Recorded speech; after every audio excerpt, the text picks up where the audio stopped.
நாளைக்கான வீடியோக்கான ஒரு ப்ரோமோ தாங்க வந்திருக்கு. ப்ரோமோ வந்து சூப்பராக இருந்துச்சு அப்படின்னு தாங்க சொல்லணும். நம்ம கௌதம் மதுமிதா வந்து பயங்கர ஃபன்னான மொமெண்ட்ஸ் எல்லாம் பண்ணிக்கிட்டு இருக்காங்க அப்படின்னு தாங்க சொல்லணும். அதெல்லாம் பார்க்குறக்கும் சேனலை மட்டும் மறக்காமல் லைக் அண்ட் சப்ஸ்கிரைப் மட்டும் பண்ணிடுங்க. ஃபஸ்ட்டு எடுத்தவங்க பெட்ரூமில் தான் காட்டுறாங்க. பெட்ரூமில் வந்து 2 பேர் தூங்க போகிறாங்க. மதுமிதாக்கு இங்கிட்டு பார்த்தா பயங்கரமான யோசனையாக இருக்குது.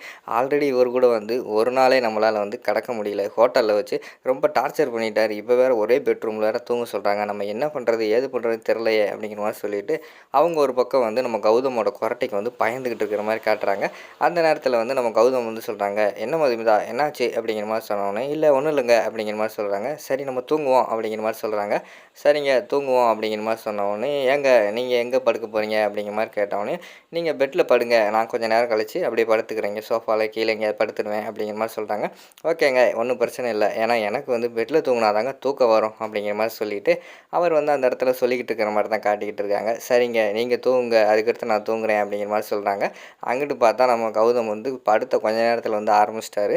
பயங்கரமான கொரட்டை சத்தம் கேட்டுக்கிட்டு இருக்குது. அதை கேட்டுட்டு மதுமிதாவுக்கு வந்து என்ன பண்ணுறனே தெரியல. ஐயையோ அங்கேயாவது ஒரு பஞ்சாவது இருந்துச்சு, இங்கே என்ன பண்ணலாம் அப்படின்னு சொல்லிட்டு தேடி தேடி பார்க்காங்க. காதில் வைக்கிறதுக்கு அவங்களுக்கு ஒரு பஞ்சு கூட கிடைக்க மாட்டேங்குது. என்னடா செய்கிறது அப்படின்னு சொல்லிட்டு யோசிச்சுக்கிட்டே இருக்காங்க. சரி இதுக்கு மேலே ஒன்றும் செய்ய முடியாது, நம்ம அந்த கொரட்டை சத்தம் கேட்கலாம், நம்ம அதுக்கு மீறி ஏதாவது சத்தம் விட்டால் தான் சரி வரும் அப்படின்னு சொல்லிட்டு உட்காந்து காக்கா காக்கா அப்படின்னு சொல்லிட்டு முருகர் பாட்டு இருக்குல்ல, அந்த முருகர் பாட்டை படிக்க ஆரம்பிச்சிடுறாங்க. அந்த முருகர் பாட்டு சத்தம் கேட்டு கொஞ்சம் நேரம் கழித்து கௌதம் வந்து எந்திரிக்காங்க. என்னடா இது ஏதோ சத்தம் கேட்குதே அப்படின்னு சொல்லிட்டு எந்திரிச்சு பார்த்தா இங்கிட்டு வந்து ஒரு மூலையில் முக்காடு போட்டுக்கிட்டு நம்ம மதுமிதா இருக்காங்கல்ல, மதுமிதா வந்து முருகர் பாட்டு படிச்சுக்கிட்டு இருக்கிற மாதிரி காட்டுறாங்க. அந்த இடத்துக்கு வராங்க.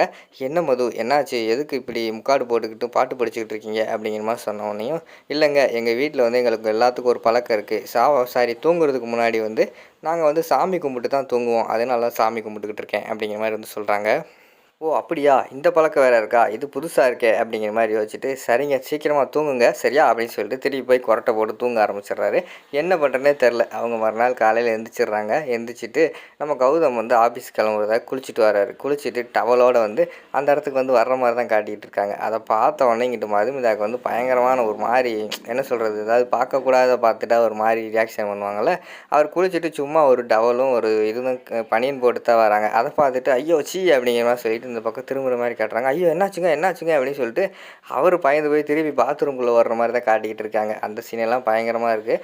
அடுத்து பார்த்துக்கிட்டோம்னா, சரிங்க நீங்கள் எல்லாருமே ரெடி ஆகிட்டு வாங்க, நான் வந்து கீழே உங்களுக்காக சமைச்சு வச்சுருக்கேன் அப்படின்னு சொல்லிட்டு கீழே போய் சும்மா என்ன பண்ணலாம் அப்படின்னு சொல்லிட்டு சும்மா ஒரு இட்லியும் ஒரு சட்னியும் வச்சிரும் அப்படிங்கிற மாதிரி சொல்லிவிட்டு 2 இட்லி ஒரு சட்னி எல்லாம் வச்சுக்கிட்டு இருக்கிற மாதிரி தான் காட்டுறாங்க. அந்த இடத்துக்கு வந்து கௌதம் வந்து வராரு.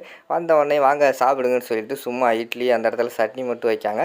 அதை சாப்பிட்டுட்டு இட்லியை பயங்கரமாக ருசித்து சாப்பிட்ற மாதிரி தான் காட்டிக்கிட்டு இருக்காங்க. மதுமிதா இட்லி உண்மையிலே சூப்பராக இருக்குது அப்படிங்கிற மாதிரி வந்து கௌதம் சொல்கிறாரு. அதை கேட்டவொடனே நம்ம மதுமிதாவுக்கு ஷாக் ஆகிடுச்சு. என்னடா இவர் எதை சாப்பிட்டாலும் இப்படி ருசிச்சு சாப்பிட்றாரு அப்படின்னு சொல்லிட்டு யோசிச்சுக்கிட்டு இருக்கிற மாதிரி காட்டுறாங்க. அதோட பார்த்துக்கிட்டிங்கன்னா ப்ரோமோ வந்து முடிச்சிடுறாங்க.